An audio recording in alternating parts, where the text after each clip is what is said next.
Gede lewat jalur putri bukan sekedar pendakian, ia adalah perjalanan menembus batas antara tubuh dan batin, antara realita dan romantika asik. Jalur putri dikenal sebagai jalur yang terjal sejak awal, tanpa basa-basi, seperti hidup yang langsung dan tunggu siap, padahal kamu masih menyisakan lelah dari bawah. Langkah demi langkah, atau kilometer demi kilometer, hari base camp putri membawa kita pada bentangan akar, tanah lembab, kabut yang jatuh diam-diam, dan suara hutan yang berbicara dalam bahasa yang tak tertulis. Di jalur ini gunung seperti guru tua yang tak banyak bicara, tapi memperhatikan. Ia menantang, tapi tidak memaksa. Ia menunggu apakah kita datang untuk mencari makna atau sekedar menenda duka. Di jalur putri kita belajar bahwa perjalanan tidak selalu harus dirayakan dengan gegap gempita. Tidak ada peluit kemeriahan, tidak ada panggung, hanya detak jantung yang menyesuaikan irama alam dan nafas yang terseret di tanjakan panjang. Saat rasa lelah menyerang dan udara mulai menusuk, kita dipaksa untuk berdamai dengan tubuh sendiri, dengan ego sendiri, dengan waktu yang tak bisa kita percepat. Pondok-pondok bayangan seperti pos 1 Lego Lenca, pos Buntut Lutung, hingga alun-alun Surya Kencana tak hanya jadi titik istirahat fisik, tapi ruang perenungan.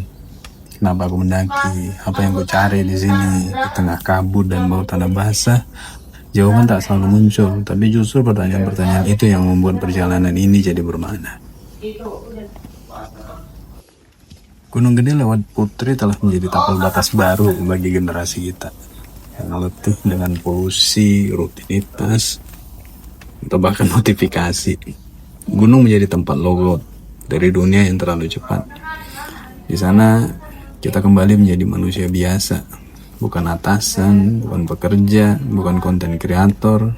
Kita hanya manusia yang berjalan, mengantongi harap, dan menanggung lelah kita sendiri. Namun inilah yang membuatnya indah.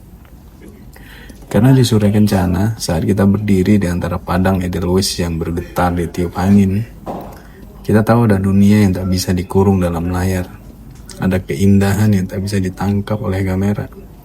Di sana waktu seolah berhenti, tidak ada target, tidak ada pencitraan, hanya sunyi yang menjalar perlahan, dan kita yang belajar. Ternyata yang kita cari di puncak bukan pemandangan, tapi versi terbaik dari diri kita sendiri. Gunung Gede memang tak lagi misterius, jalurnya telah dirinci, estimasinya dipetakan, bahkan sudah muncul di aplikasi digital, tapi makna spiritualnya belum habis. Selama kita mendaki dengan kesadaran, bukan sekedar hanya kebanggaan, karena gunung seperti kehidupan, dia tak butuh ditaklukkan, dia hanya cukup untuk dihormati.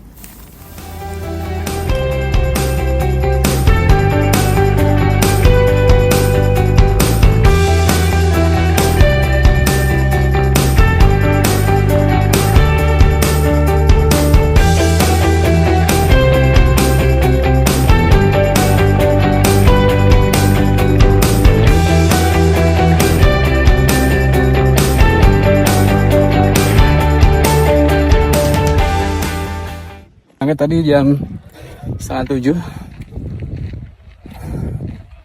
dari pos dari mana tadi, dari Putri sampai Surya Kencana pas setengah 10, jadi 3 jam.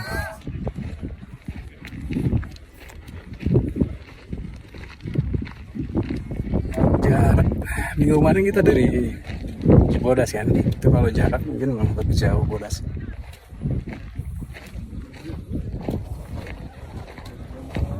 Jadi dia sampai ini 3 jam sampai Surkan. Jadi kalau dari Putri naik ke Gede, jadi keluarnya itu langsung di alun-alun timur bahasanya, di Surya Kencana. Jadi kita harus jalan dulu, jalan.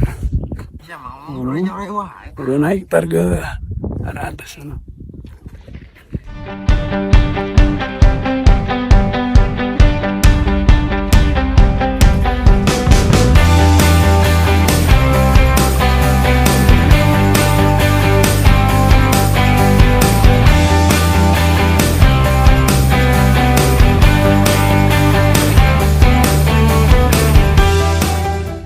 Jam 11 sudah di Puncak Gede. Berarti total 4,5 jam. Ini lebih cepat ya. Karena memang kalau dari Surkan ke Puncak Gede itu lebih dekat daripada dari Kandang Badak ke atas. Kandang Badak kemarin hampir 1 jaman. Ini paling setengah jam itu dari Surya Kencana ke arah Puncak Gede.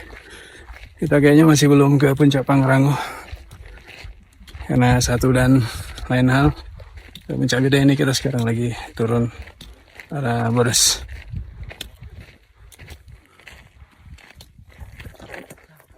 Lagi tertutup.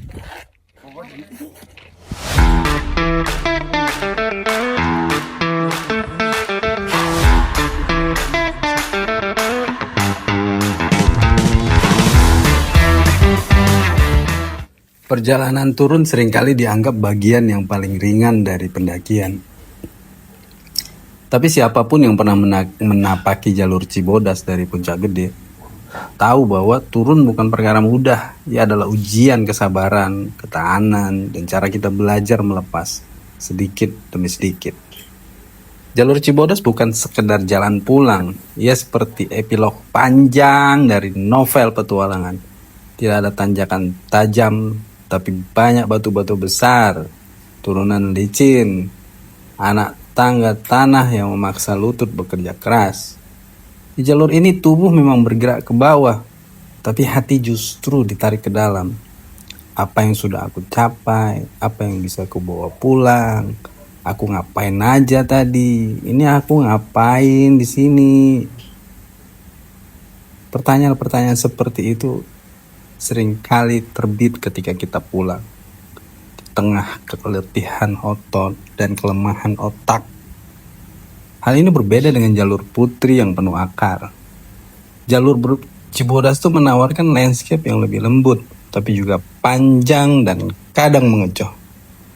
Melewati kandang Badak, air panas, air terjun Ciberem, dan jembatan kayu yang menua oleh waktu. Kita disuguhi transisi perlahan dari dunia sunyi menuju dunia ramai. Dari kabut tipis, pegunungan ke suara bocah yang bermain air di jalur bawah. Disinilah momen yang paling reflektif sering terjadi. Ketika pendakian sudah usai tapi hati belum sepenuhnya siap kembali ke realitas. Banyak dari kita mendaki gunung bukan untuk kabur dari hidup, tapi untuk mengingat cara menjalaninya dengan lebih jujur. Dan turun lewat Cibodas memberi cukup waktu untuk menyusun kembali potongan-potongan pikiran itu. Dalam langkah-langkah yang tenang, diiringi gemericik air dan rimbunnya pepohonan tropis. Gunung mengajarkan bahwa puncak hanyalah titik kecil dari perjalanan. Justru saat turunlah kita benar-benar menyadari apa yang kita bawa.